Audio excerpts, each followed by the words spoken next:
अगर आप भी चाहते हैं कि मोहित फिल्म प्रोडक्शन की वीडियो सबसे पहले आप तक पहुंचे, तो आप हमारे चैनल मोहित फिल्म प्रोडक्शन को सब्सक्राइब करें और घंटी वाले चिन्ह को दबाएं, ताकि आने वाले हमारे सभी ऑडियो और वीडियो सबसे पहले आप तक पहुंचे।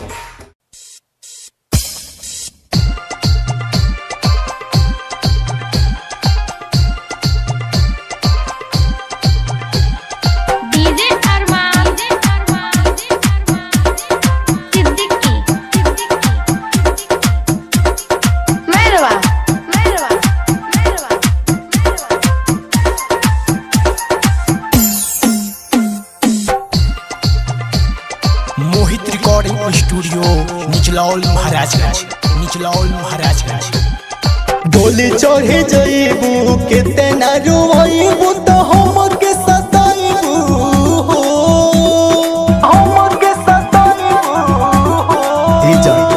डोली चढ़े जइबू केतना रोइबू तो हमके सताइबू बिरह के अगिया में रनिया तू तो हमके जराइबू बिरह के अगिया में रनिया तू तो हमके जराइबू।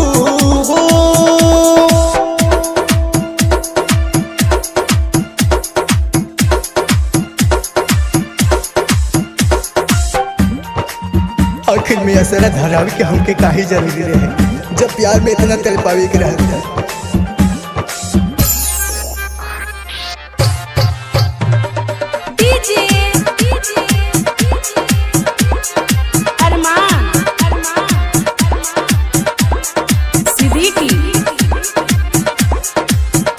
अगिया में हमके जरौलो हो प्यार में तू काहे तड़े पैलू हो हमरा के तुझे के मुँह आई के डर दे तू काहे देलू हो अगिया में हमके जरौलो हो प्यार में तू काहे तड़े पैलू हो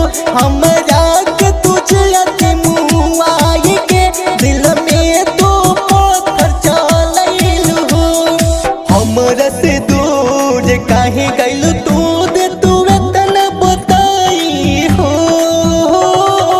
बिरह के अगिया में दिल रानी हमके जराई हो बिरह के अगिया में दिल रानी तू हमके जराई हो।